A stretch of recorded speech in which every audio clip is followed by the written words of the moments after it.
Welcome, everyone, to today's session of Legacy Planning, Navigating the Future with Planning, Preparation, and Practice Guidance, led by Rick Fingerman and Liz O'Neill. This program is hosted by the Blum Resource Center. Over at the Blum, we are grateful to Rick and Liz for this continued partnership. The recording of this session will be posted on our Blum YouTube playlist in our Blum Digital Resource Center. For those of you watching live, if you have any questions related to today's program, please feel free to utilize the chat or Q&A feature throughout the session. At the end of the session, your questions in the chat will be used to moderate a Q&A. If you have any other questions or would like more information about resources and programs offered through the Blum, please visit our website at www.dana-farber.org/resource center or email us at blum_center@dfci.harvard.edu. Thank you all for joining us. I will now pass the workshop over to Rick and Liz. Thanks, Sierra. Welcome, everyone. This is another in a series of webinars called How to Manage Finances. Topic today is legacy planning for cancer patients, although it could be really for anyone. I am Rick Fingerman. I'm the liaison to the Pro Bono Financial Coaching Program. That's a mouthful with Dana-Farber, which is also with the Financial Planning Association of New England. It's a collaborative, and we provide absolutely free financial coaching to patients and their families of Dana-Farber.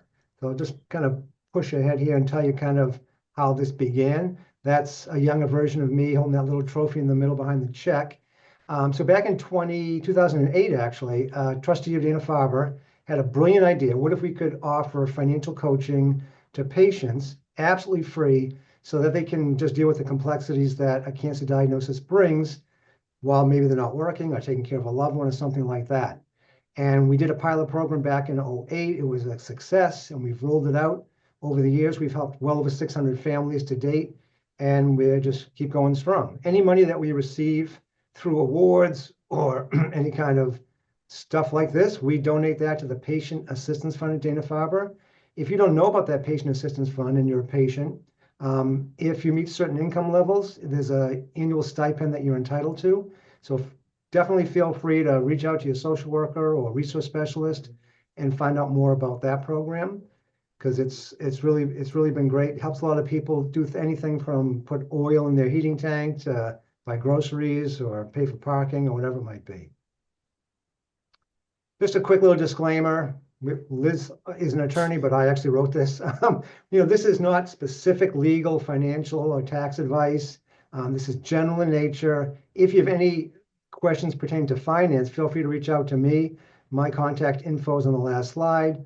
I think Liz, she's been a great help to this program on the estate planning side, and I think she would answer any questions you might have specifically to your estate plan.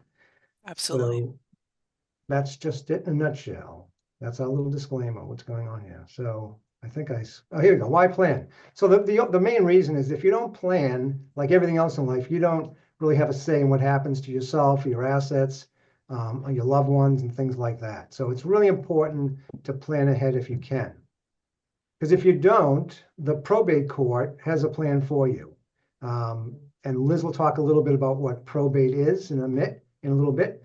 But, there might be people that are put in charge if you don't have a plan, and that could be a guardian for a child or something like that, or, something else. Assets can end up in the wrong hands that maybe you didn't want them going that way. And there's a lot of missed opportunities, could be, tax-wise or protection of assets and things like that, that if you don't have a plan, it could be not good. So, these are estate planning documents. You might have heard of some of these, wills and trusts and power of attorneys. Liz, can you take a minute and just kind of walk through these quickly and just give you a 30-second synopsis on each one of these?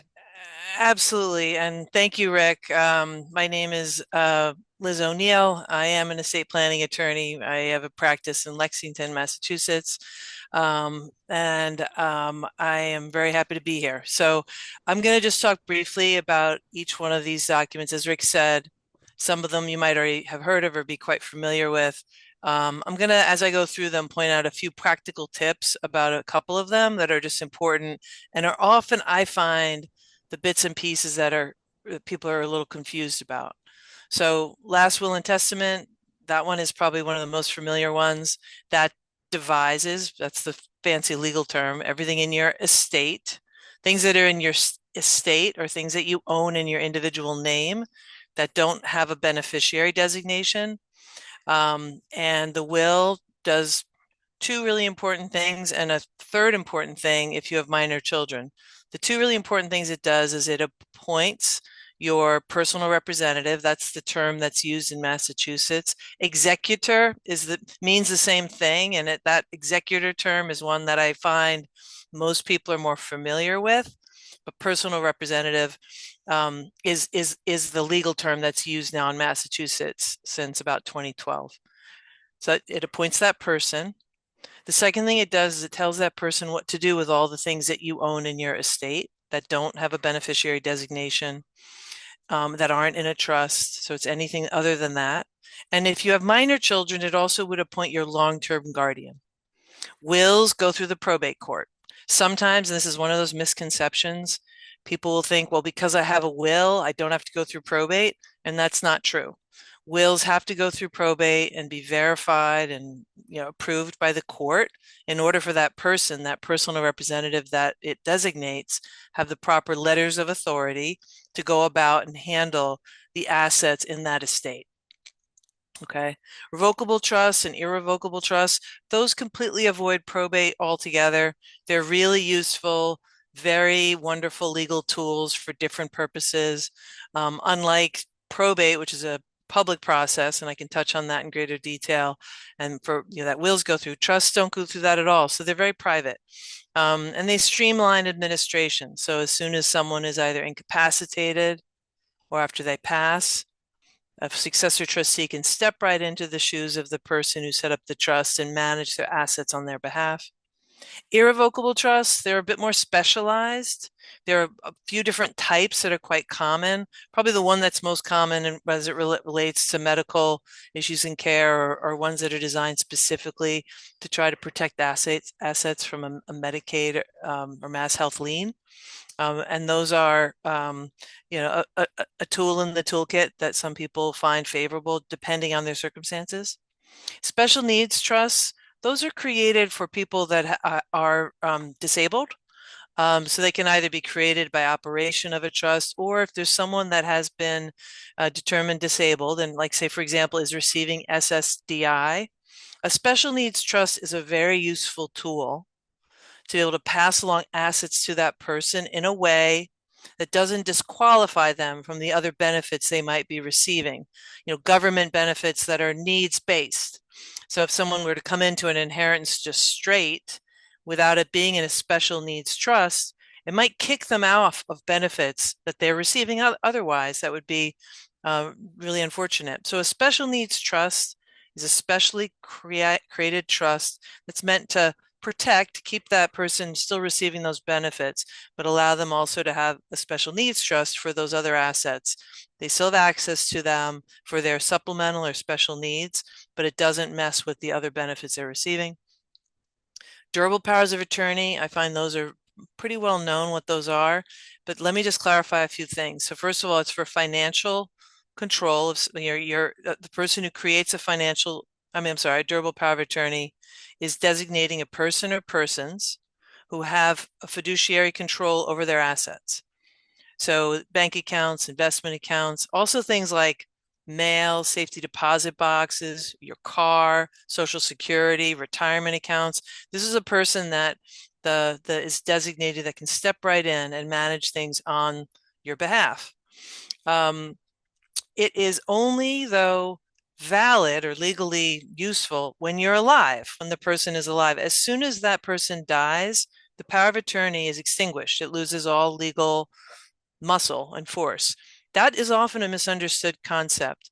Many people think if I have a power of attorney and now their person that their power of attorney for has passed, they can still act under the power of attorney, but it no longer is valid. Healthcare proxy, that's simply a document that designates a person and then an alternate that can make decisions on behalf of the person who sets up the healthcare proxy, medical decisions, when they're unable to make them for themselves. HIPAA authorization, that just has to do with, who are you authorizing, or who is the person who sets it up authorizing to have access to their protected health information. No decision making, just access. It can be a very practical tool for people who are in the hospital and a family member visits. If they're on their HIPAA authorization, a medical provider can speak with them about the condition of the person who is being treated. Without being on someone's HIPAA, they're not authorized to speak. Provisions for pets, those are always really important planning tools. Those can be in a trust. They can also be more informal, but it's something that I see quite common in terms of setting up. Other related documents that you see here, a living will. Living will actually doesn't have a lot of legal weight in Massachusetts, but where it comes in real handy is when that healthcare proxy is forced to make a really difficult decision with regards to terminating life support. A living will is an expression of a person's wishes when it comes to those types of decisions. And it can be really not only support the decision maker, but also other family members who are gathered around or maybe in the hospital at the same time, who may agree or not agree with the decision that the healthcare proxy is about to make. But a living will pointing to that provides documentation and a real representation of what the person's wishes are. And that's really where that fits in.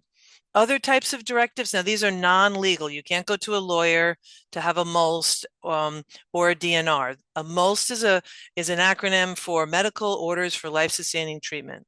That is an agreement that a patient would make with their doctor. And it has to do with what are their decisions for their end-of-life care. It is a wonderful document to know about. It is valid in throughout Massachusetts. And it's something that, again, is not done with a lawyer. That is something that's done directly with a medical provider. And a DNR, that's a do not resuscitate order, also that's done with a medical provider, not with an attorney. Okay, back to you, Rick. So on the MOLST piece, is that something that someone would get on their own, fill that out with their physician, or how does that happen? They do that directly with their physician, correct. So it is something to bring up with your physician. It's applicable. Really, the only times is when, with a terminal diagnosis. It's not something that if you don't have a terminal diagnosis, you don't go down to the doctor in your regular checkup and say, hey, I'd like to put together a MOLST. A living will can be created at any time, and it often is created when people are healthy and don't have anything going on. A MOLST is really only something that's contemplated and executed when someone has that terminal diagnosis. Great. Okay. So here's just a whole laundry list of things that people generally have. They've got real estate, they've got cars, they've got password issues. Now we live in this world now without passwords. I don't know how that would even work. So you really want an inventory of all your accounts. You'll see an example I put together in the next slide or so. People have brokerage accounts, they have retirement accounts, IRAs, and workplace plans like 401ks or 403bs. And those come with a whole other host of rules and regulations on the distribution part. If someone inherits one of those, if someone's a spouse, it's different than a non-spouse. If someone's under a certain age, it could be different. Someone's disabled. There's a whole bunch of things there, but that could be a whole other webinar in itself just on retirement accounts. Treasury Direct, that's where you would, maybe you go buy an I bond or a double E bond. And Liz actually pointed me out, I think it comes to another slide where you can actually do a search in there to see if anything exists, because you might not know about it. Guns is something that, Liz and I have talked about in the past, because it has come up with clients where somebody passes away and they have a gun collection, or maybe one or more. And that's not something you can just, get rid of at a yard sale. So, especially in Massachusetts. So there's certain rules around things like that. So if somebody has these unique assets, you really want to, take note of this. Safe deposit boxes have certain rules. Liz, do you want to just talk on that for just a second on the whole safe deposit thing, why it's good and why it may be not good to have one? Absolutely. So safety deposit boxes, a lot of people have them, although I have heard and seen that some banks are really phasing them out. So they're harder and harder to get, but still, many of us have had them maybe for many years. Place to save important documents, sometimes like a will, or other important papers, jewelry.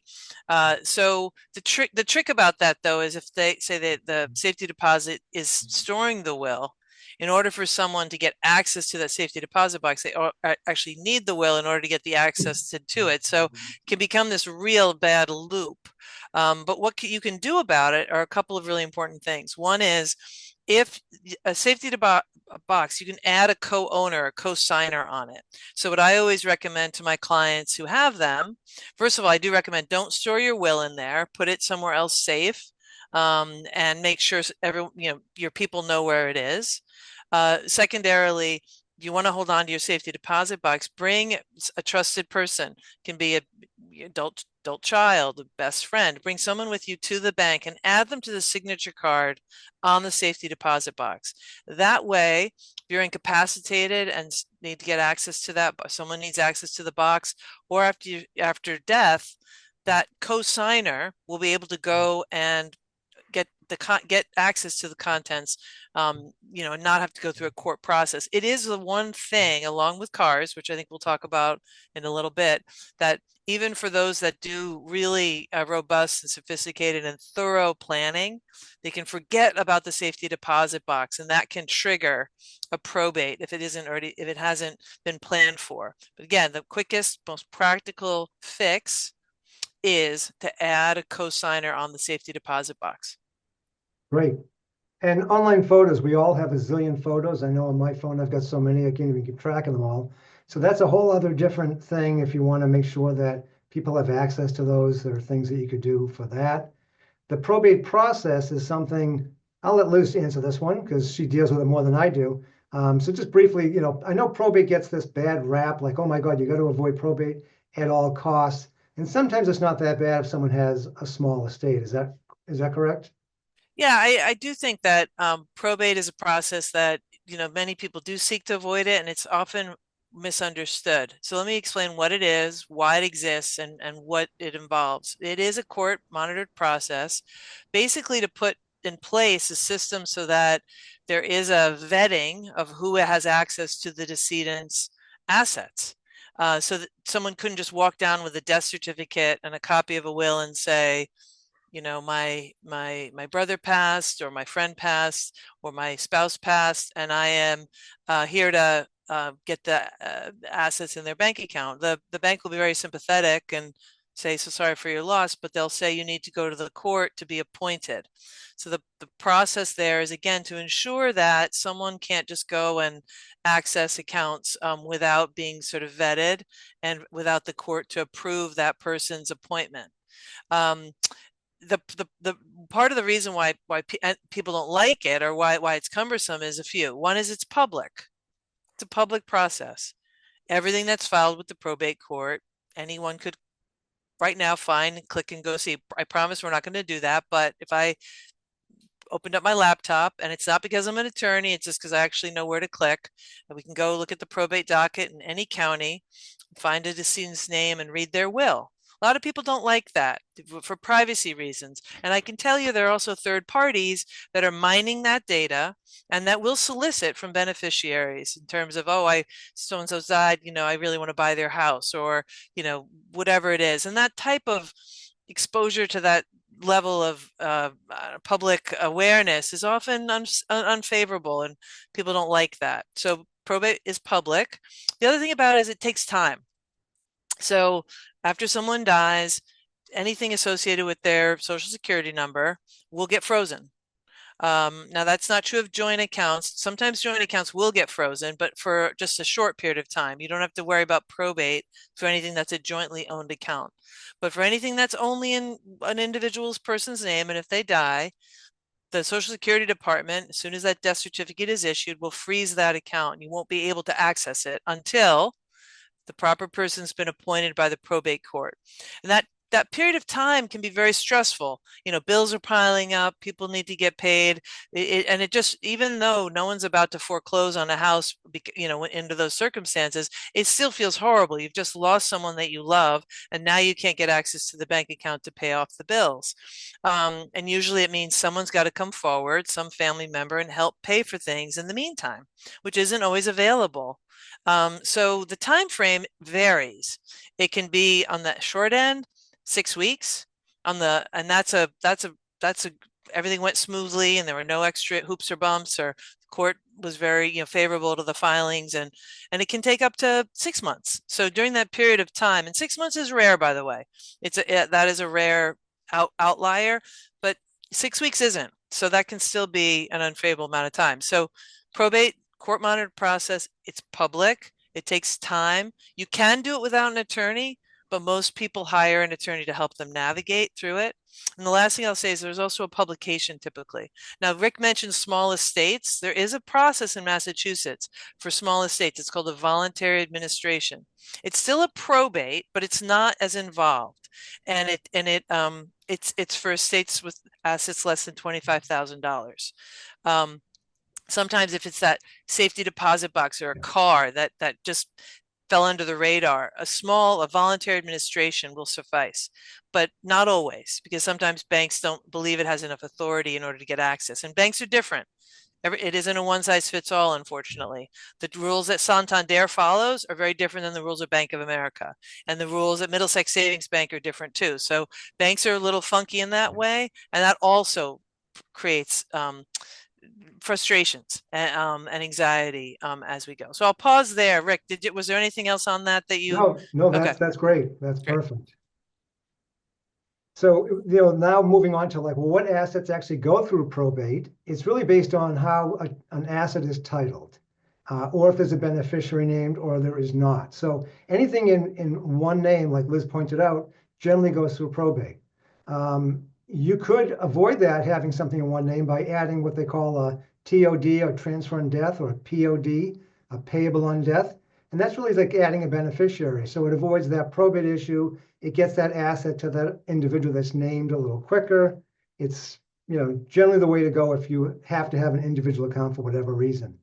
And then even asset without a beneficiary. I've seen more times than not 401k plans, IRAs, life insurance, where a beneficiary just was not named, or they thought they named it and they didn't, or the wrong beneficiary's on there.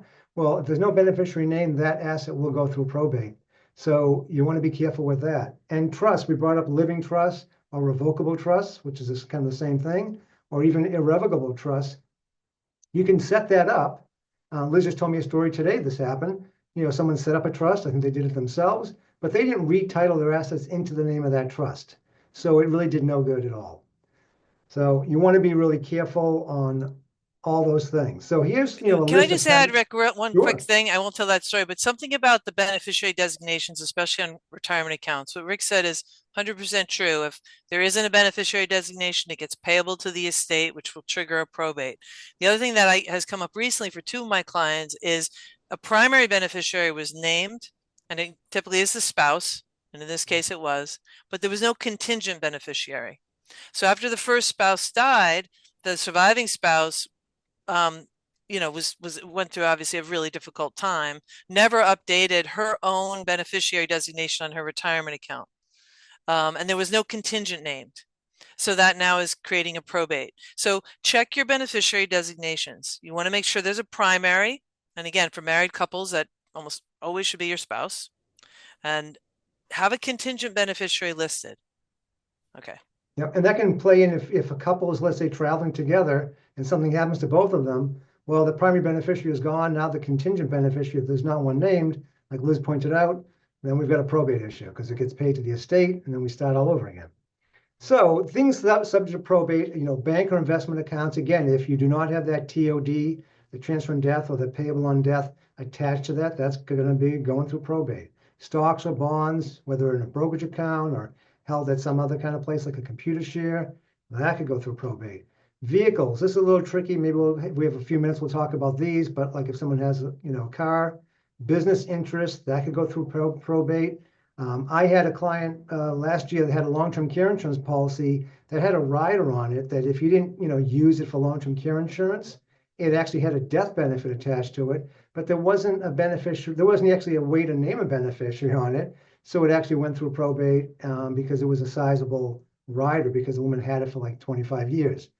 Real estate, if that's held individually, so you own that house or condo in your name alone, that's a probate asset. Also assisted living, sometimes when you move into one of these assisted livings, you come up with a pretty good size down payment to buy in.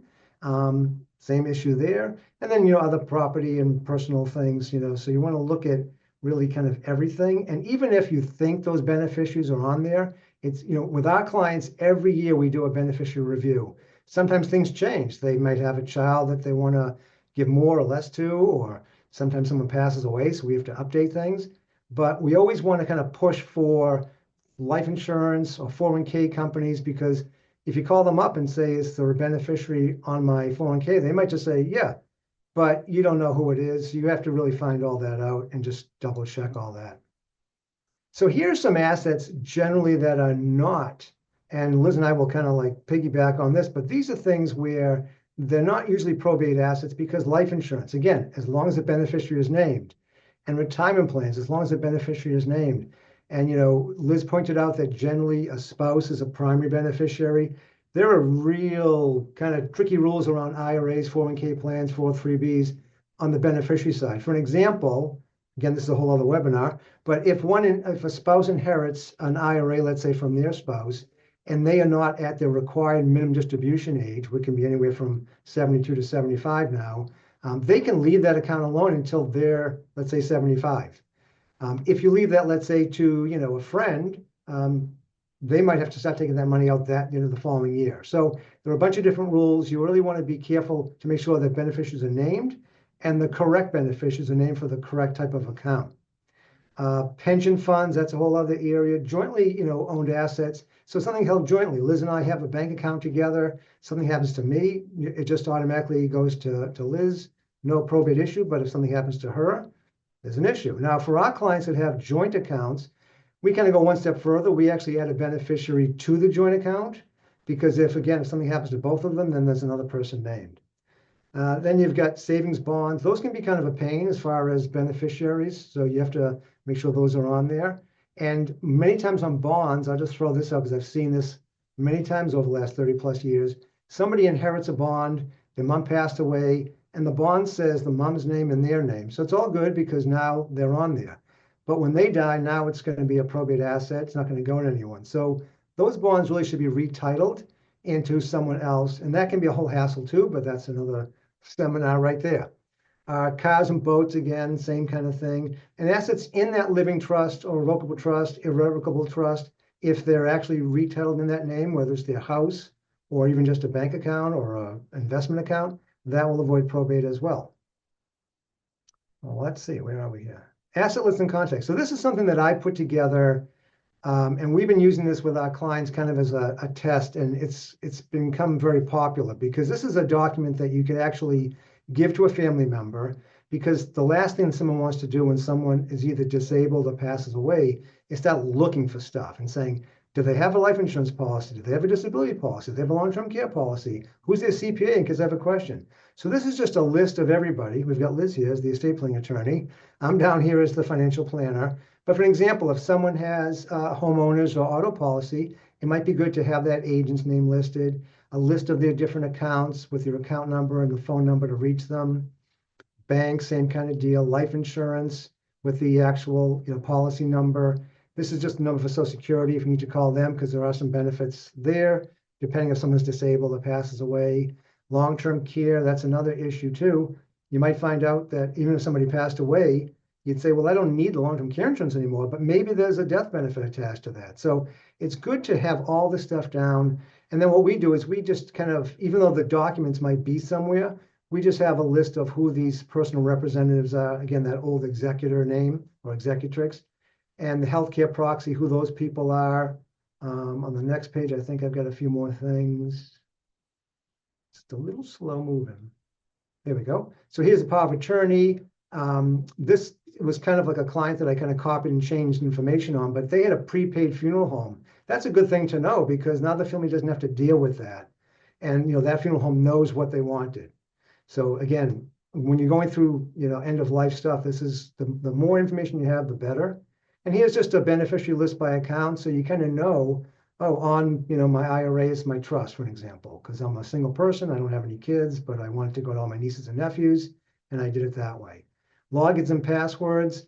This is kind of a tricky area because I'll let Liz speak on that, but we don't. I just want to comment. I know what Yeah. happens on a practical level, but just so everyone is aware. So Yeah. legally, when someone dies, you cannot legally access their account information, unless you're a joint owner on the account. I know it's very practical to know with the way our world is now, everyone logs in, pays bills, takes care of things, but just know from a legal perspective, it's not okay. Yeah, and we actually don't put this on this that we give clients. We tell them, hey, if you want to, whatever you want to do on your side, we just have it on here to remind clients that, it's good to know what your passwords are and if you change them and things like that. And then credit cards is kind of the last piece because if someone owns a credit card individually, there's no other joint owner on there and there's no money in the estate, which is kind of doesn't mean they don't have any money. It just means there's no probatable assets. That might not have to get paid off. So you want to kind of be careful with that. It's not on here, but student loans, if they're federal student loans, those go away if someone's passing. So you certainly don't want to pay those off, in my opinion, if you don't have to. So, and again, this is just a kind of a guideline that I put together just to kind of get people to think about, like, who are all the different players, where are all the different accounts, so I don't have to start looking through envelopes and file cabinets and all kinds of desk drawers and things. Some other considerations of Social Security, there is a benefit for that if someone is disabled or passes away. Short-term liquidity needs. This is something that's really important because a lot of people, somebody passes away and they start making these major changes. They start selling the house and get rid of it. You really don't want to make any major changes, in my opinion, for like the first year. Just want to keep things going, keep the heat going, keep the lights on, pay the insurance. Kind of not be in any rush. Life insurance benefits, those get paid out very quickly once you have a death certificate and you can kind of prove things. So that will provide some income if someone has life insurance. Refund of premiums, I think we might have touched on that with, like assisted living and things like that. Or if you've paid into a policy and then you died shortly thereafter, you might be able to get some money back. Those retirement accounts, spousal IRAs, all those things are really important to make sure that you know where all this stuff is. Just under tax status. So if someone was married, most likely they filed married jointly because it's probably the best way tax-wise. But there are some opportunities for a widow or widower the following year to get kind of a better tax break by filing as a qualified widow or widower than just as an individual. So you want to talk to your tax preparer about that. So steps to take. So here, the first one is retain a state attorney if you don't already have one. Hopefully, if you're working with a financial planner or someone else, you've already done all this. You already have the estate planning. You have all these documents in place. As far as expenses, if you are that personal representative, you might have some expenses to deal with, and you might have to pay for those personally to get reimbursed. Who knows? So you want to keep track of all that. There might be some unpaid receivables. Maybe somebody was working and they passed away. I just actually talked to somebody just yesterday on that. So, there might be some benefits coming that way. There could be government benefits. There could be VA benefits. Monitoring the mail. This is something Liz and I have talked about in the past. Daughter lives in Kentucky, dad lives in Boston. How do you do all that? So Liz, do you want to talk a little bit about mail? Because there are, again, there's that practical thing and then there's the legal thing. No, the mail is so important. I do want to just step back at one quick thing. Like most people I know the number one thing when people call my office is, oh, I've been meaning to work with an attorney. I've been putting it off. So I do think a lot of people don't have documents in place yet. And I think this is, a great reminder to think through that. And there are lots of options. There are some different ways about going about doing that. And my information's in at the end. And if anyone has any questions, please let me know. I know a lot of good people and I know some different ways about going it. And I also love to help people too. So that's important. But in terms of the mail, it often provides, a lot of clues in terms of what the person owned, whether that was, do they have a credit card or especially this time of year with 1099s coming through. So, forwarding the mail. So one thing that I recommend doing, soon after someone passes, if there isn't anyone else living in their home, and to be able to get the mail, because then the mail would be continued to be delivered, is to set up mail forwarding at the post office. There's a postcard where you can do that and set that up so that the mail has a place to go. And just go ahead and just do it at the post office. Don't ask too many questions. Just give them the mail forwarding. And you know, the mail will check on that, because as you can imagine, we wouldn't want just anybody to go in and have someone else's mail forwarded. So it's good that there are some rules around that. But remembering about the mail, picking up accumulated mail, making sure there's a point person who's keeping track of things. Again, it's often a way where a lot of clues can come up in terms of when you're trying to navigate. For those that don't have the very cool, very awesome summary 2-pager that Rick just showed you, the mail can provide a lot of that, lot of tidbits to follow up on. Yep, great. And then the last bullet point on this slide is, cash requirements for expenses. I've seen more often than not, someone passes away, the family wants to just split everything up, 3 ways and just get done with it. But things happen. You need to have some money set aside. And going back to a beneficiary to try to get some money is more difficult than just having some money set aside. So don't be in a rush to liquidate everything. If you sell a house, for an example, I would keep some money aside. There could be capital gains tax to pay. There could be attorney fees. It could be all kinds of things. So wait a little bit till everything's settled, and then you can kind of divide up. And I'd love to just add a point to that, Yeah. Rick. It's really important. So when someone dies, and say, they have their estate, and it's quite possible they have a medical bill. It's very often they have a credit card bill, cell phone bill, various, income tax filing, maybe a bill there too. If it's a probate, and someone's gotten appointed as personal representative, they are charged with making sure that the debts of the decedent are paid off before anybody else gets money. And once you become a personal representative, you're actually personally liable to make sure that happens. Yeah. So you're not personally liable for the debt. Okay, no one is, except for the decedent. And if there aren't enough assets in the estate to pay off that credit card bill, or to pay, then they go unpaid, and that's what happens. But if you've stepped in as a personal representative, and you're now responsible for doing that first, that has to happen first. And like what Rick just said, if beneficiaries are knocking on the door and wanting a distribution, and you go ahead and do that, and now there's nothing left to pay the bill that shows up out of the blue, you're personally liable now for it as a personal representative, and it's really almost impossible to claw back the money from a beneficiary. Even so that's something to be very, very aware of, and just make sure that you have the best of advice. And in Massachusetts, there's a 1-year period after the date of death during which anyone can make a claim against the estate. So whether that, again, is a medical bill, a credit card bill, someone wants to get paid off from a loan, private loan, all of that, there's a year when any creditor can make that claim. Great points. Thank you, Liz. And we've got more. Here we go. Pay all the debts and expenses of the estate and document all the payments. You want to file your federal and estate taxes, all that stuff.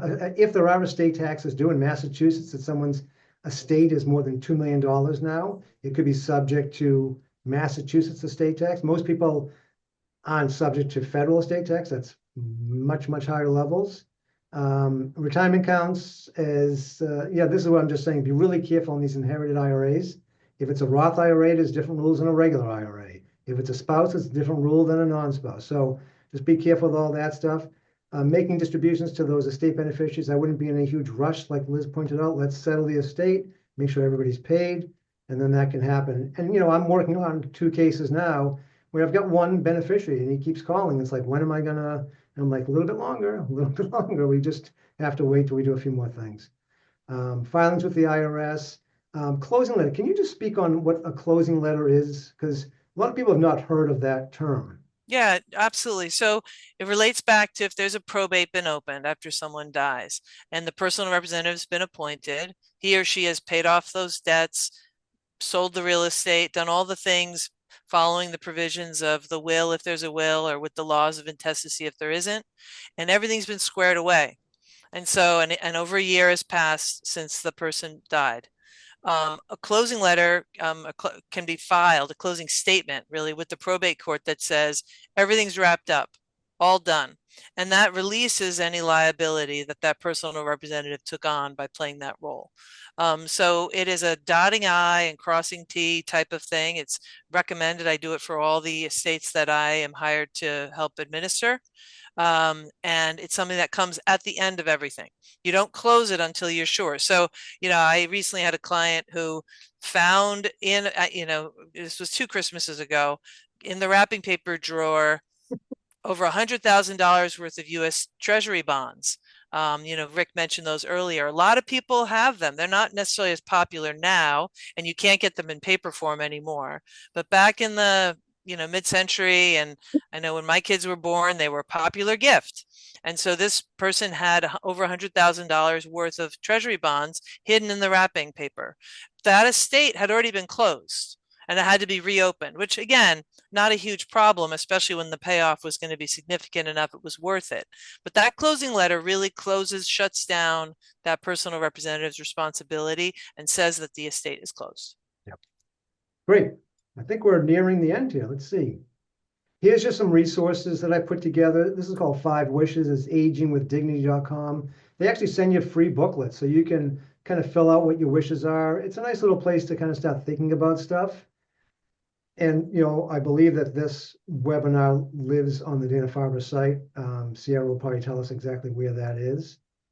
Social Security is a link for them, disability benefits, survivor benefits, and Social Security supplemental, that's SSI, that's for people that usually have lower income, but there's some benefits there.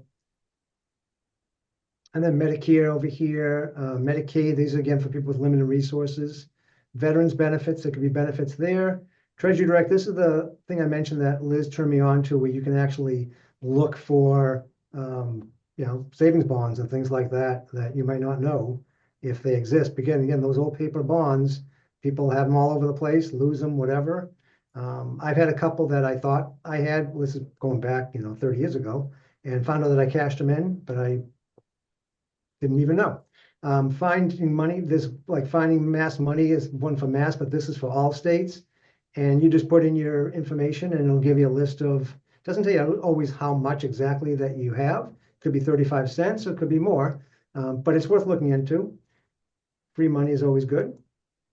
And my offer to you is, and I do this with all Dana-Farber patients, is, anytime you want to talk to me, it's best to shoot me an email at rick@planwithfps.com, and we can set up a time to talk about your specific situation. If you are a patient of Dana-Farber and you are struggling financially or feel like you could just use some help, reach out to your resource specialist or your social worker and just let them know you want to be matched with a financial coach. And I will actually get that information. I'll match you up with a financial coach that will reach out to you and help you with all this stuff. If you need some estate planning stuff, Liz has been a godsend to help patients with some of that stuff. So again, most of the stuff the whole financial coaching program is no cost at all. So you've got nothing to lose. And sometimes it's just a referral. I've had a couple that come through and I might refer them to Liz because they don't really need anything financial. It's just, I don't have a power of attorney, for an example, and I feel like I need that or whatever it might be. So we are here to help. I think that is it. It is, and we're back. I'll actually leave that slide up if I can. Let's see. Perfect. I think that'd be great if you left it up. We've got some questions, I think. Yes, we did. Thank you both. I just want to say thank you to both you, Liz, and Rick, for this really informative presentation. It was very comprehensive, and I'm grateful to you both for joining us today. We did have 2 questions come through, so I'm going to read them off, and then we can talk about them. The first question is, what is the law in Massachusetts pertaining to payout to beneficiaries on an IRA/annuity account upon your passing? Do you want to take that, Rick? Or I'll take that one. So, IRA annuities can be an IRA or they can be a non-IRA. They call that non-qualified if it's not an IRA, or qualified if it is an IRA. And it works really the same way as a regular IRA that you might have at like a Fidelity or a Schwab or one of those kind of companies, or even at a bank. So really, if someone's named the beneficiary on that, let's say there's one person named as the primary beneficiary, well, they're entitled to 100% of that account. They've got some options, whether they're a spouse or a non-spouse, they can roll that to an inherited IRA, and that allows them to do a couple of things. they can keep that tax deferral going. They don't pay taxes when they do that, if they do it correctly, and that's called a trustee to trustee transfer. You don't really want to tell them to like send me a check and I'll deal with it, because then there's tax issues and potential penalties. But if they roll that to an inherited IRA, it can't be in your own IRA, then depending if you're a spouse or a non-spouse, and it also depends if it's a Roth or a non-Roth, even though it's an annuity, and it also depends if they were already taking a required distribution. So if they were over 72, let's say, and they were taking money, then you have to continue taking money out over the next 10 years, and the account has to be empty within 10 years. You can take it all out the next day, but whatever you take out, assuming it's not a Roth IRA, then you pay it gets added as ordinary income to your tax return. I don't know if that answered the question, but that's my 2-second answer. I think what I take away from your answer, which is spot on, is that it's really hard to answer that one way or another Yeah. because there are so many different contingencies, and the annuity piece is really important. They are sometimes qualified and sometimes non-qualified. And so Yeah. every particular situation might have a different, slight nuanced answer. So that's why it's really important to check with Rick, check with if you have a person, to understand how your plan is set up on that. Yeah, because I can tell, I'm helping settle that state now, and this guy bought so many different annuities at a bank. He has like 20 of them. Some are IRAs, some are not IRAs, and it doesn't always say IRA on the statement. So you really got to do some digging before you start cashing or moving anything around, because That's right. Otherwise you can be really stuck with taxes. I can take this one on, and also I noticed there's a question in the chat as well. So can HSAs be included in a trust or a will? So what I recommend here is check the HSA plan. It's not one size fits all. Different plans have different options. If you're able to add a beneficiary to the HSA, and that if I can just chime in, so you can name a spouse's beneficiary and also a contingent beneficiary on HSAs. Usually, on the ones that I've worked with, you can, but as Liz pointed out, yeah, you want to find out if you can do that. And that's the way to integrate it and to make Yeah. sure that it doesn't, become some sort of probate estate asset. Have a beneficiary named. The question in the webinar chat, who can create a transfer of death document for a real estate attorney? So transfers on death for real estate, that's not an option. Transfers on death are handled, that's typically on an investment account, on a non-qualified account, a TOD, transfer on death. When it comes to real estate, you have a bunch of different options with regards, and it would be either an estate planning attorney or a real estate attorney. But here's a really important thing that I want to mention, and I'm so glad you asked this question. Real estate, like many other types of assets, to take it as an inheritance can be a great benefit versus having it transferred during lifetime. So sometimes what people will think is, oh, I own this house. I know I want it to go to my kids. I'm going to put them on the deed right now before I die. Yeah. And what happens with that is, yes, now maybe you avoided probate or having to put it in a trust or in your will, but by doing it during your lifetime, those kids, say those adult kids that you've just put on the deed, inherit what's called your basis. It's called a carryover basis. So whatever you paid for that house, whatever you paid initially, is now the basis upon which they take ownership. The opposite, if it transfers to them after you die, now it's that the value of that asset, of that real estate in this question, steps up to the date of death value. So your kids get it, say if you bought it years ago for 200,000 and now it's worth 500,000, your kids get it at that 500,000 basis point, which is a considerable issue when it comes to, if they sell it, the capital gains exposure there. So please, please, please, tread lightly on real estate transfers during lifetime. It may still be the right decision for you, but make sure you understand the nuances from an estate planning tax perspective. Awesome. Thank you both so much. I am seeing the echoes of gratitude in the chat as well. So really thank you for taking the time to answer the additional questions too. Sure. As I mentioned earlier, this session was recorded and it will be posted on our Blum YouTube playlist and our Blum Digital Resource Center. So I think we're all set. Really, thank you so much, Liz. Thank you, Rick. And thank you for our audience for joining us today. This was a great presentation. So thank Great, you. My thank pleasure. you. Okay. All right. Take care, everybody. Take care.